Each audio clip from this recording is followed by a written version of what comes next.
The Jaguars, they have a much tougher matchup than you would anticipate this week on paper. And Gardner Minshew, Uncle Rico himself, he is playing for his job, because if the Jags end up in the top 5, best believe Trevor Lawrence or Justin Fields will get swooped up, man. I feel like Gardner Minshew, he just has to play like his job is on the line, because it really is.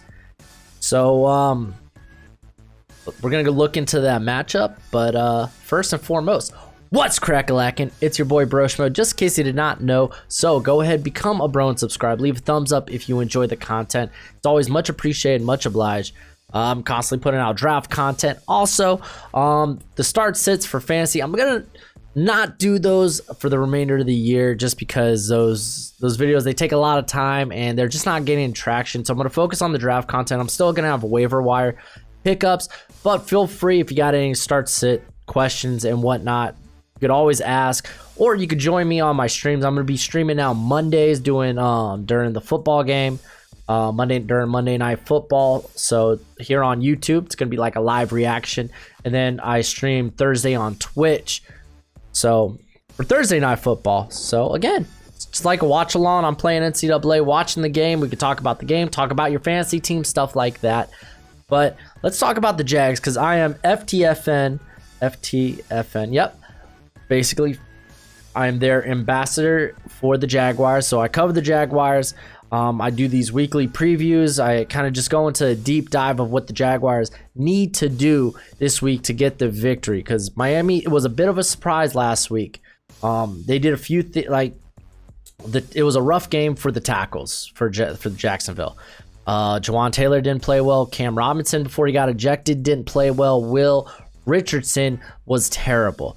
Gardner Minshew wasn't afforded a lot of time. Miami, instead of going with Nick Needham in the slot, who we expected, got destroyed by Buffalo.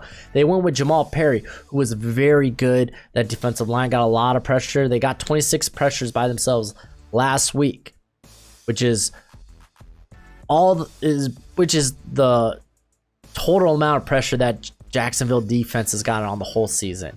We'll get into this, what they need to do to beat Cincinnati, because this feels like a must-win. It is a must-win for Gardner Minshew, because that schedule isn't getting any easier. So let's just go ahead, and like I said, this is a tougher matchup on paper. Let's go look at the offensive game plan. What they need to do is run the ball more, and because they're doing it efficiently. They should have Brandon Linder, their center back for this game, one of the better centers in the league.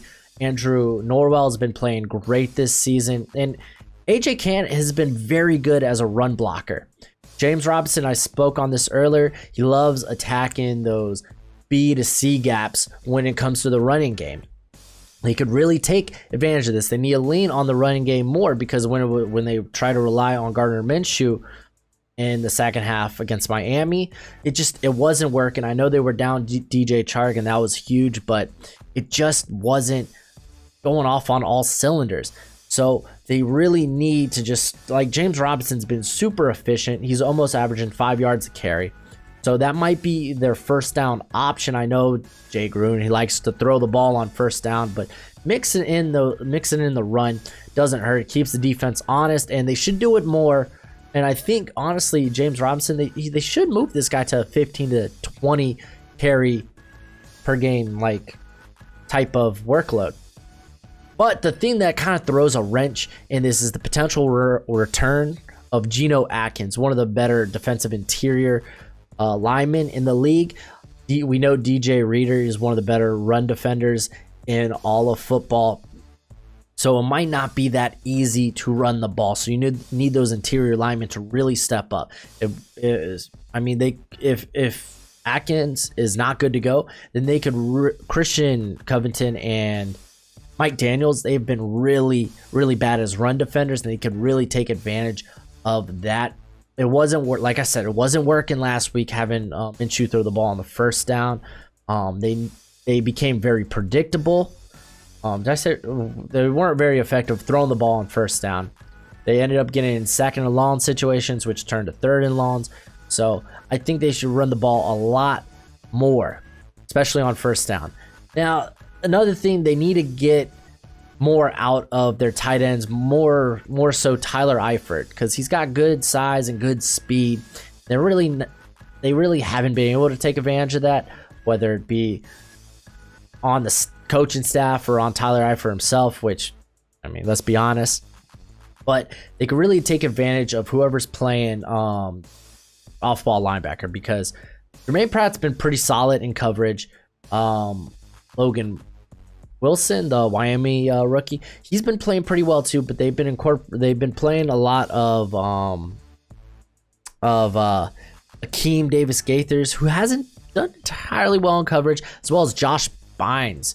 So they could take advantage of those guys. They've been pretty trouble in coverage for the Bengals. So ideally, this should cause a mismatch with the tight ends, whether it's Eifert or James O'Shaughnessy. Trying to get them involved in the passing game. I know it might be a difficult thing, but they should try to exploit that, because they're not going to be exploited in the secondary as much as I think they can, because their secondary's actually played pretty solid.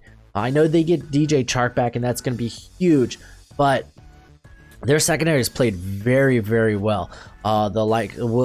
William Jackson's been playing good.